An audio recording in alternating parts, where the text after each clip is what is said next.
Life itself is a consortium of risks and chances in the experiences they deliver, an amalgamation of adrenaline and uncertainty that races the heart and fuels the mind. In acceptance of existence as a human being, risk must be viewed as an everyday occurrence.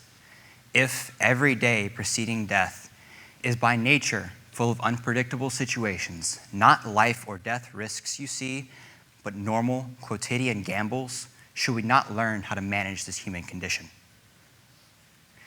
By the time we graduate, most of us can evaluate the cosine of 3 pi or hold a discussion about guilt as evidenced by Pilate's and Lady Macbeth's hand washing. But few of us can properly gauge and take risks. And these risks, they're critical for human development, namely to the development of teenagers, namely for us. So today, I present you with an argument. Some of you, probably the ones who have graduated from some university already, will find it more than a bit odd. And some of you, probably the ones who have yet to graduate from Episcopal, will take it too far and out of context. Still, I present you with an argument. Teenagers need to be exposed to and taught a method of reasonable risk-taking.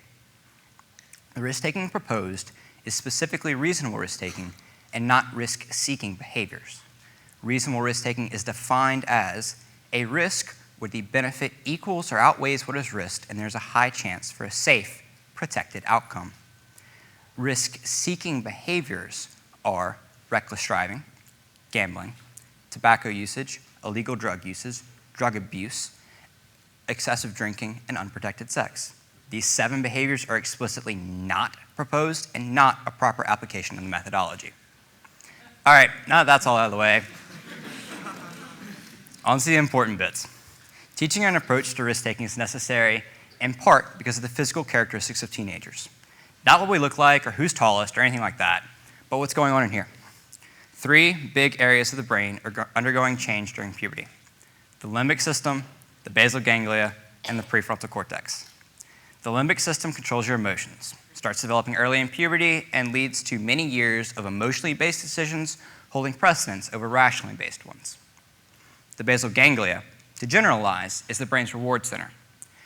It's not necessarily developing during puberty, but it is hyperactive, leading us to weigh rewards several times more favorably than adults would. Third is the prefrontal cortex.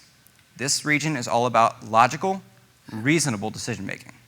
However, it doesn't finish developing until a person reaches their mid-20s or so. Yeah.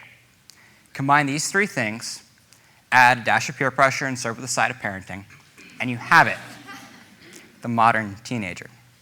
That, along with being told not to, is why we take risks. Sometimes it's overbearing protectors not telling us what to do. Sometimes it's adrenaline pumping through our veins, and sometimes we just don't know why. What we do know is that it happens and is going to keep happening. So to that end, I want to reintroduce a word to this community: reasonable. Specifically, reasonable risk-taking.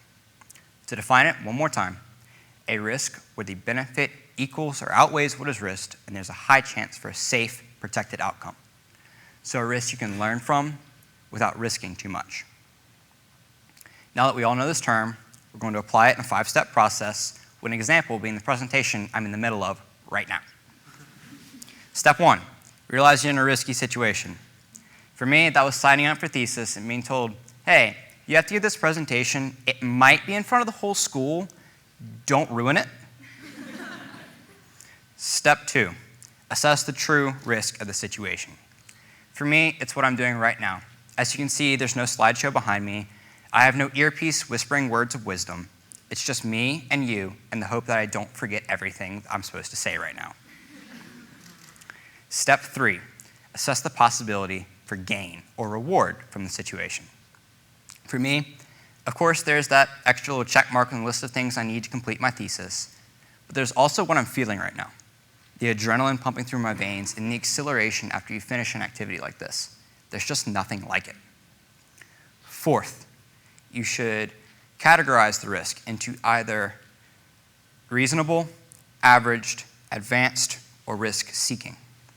To define them generally, an average risk is where the benefit is going to equal or just undervalue the risk, And an advanced risk is where the benefit is going to undervalue the risk by a substantial margin.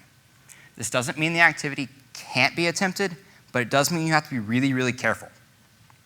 And then step 5, of course, is the tricky step, taking the risk. 5 steps, 1 result, safe and hopefully educational risk-taking. Personally, I just gave my best shot at this, at exemplifying this through my presentation. Like I said, I'm up here with no backup, there's no slides, no anything. But even as I stand here all alone, I'm surrounded by my compatriots. So please, join us, the thesis class of 2018, as we all take our own risks on launch day.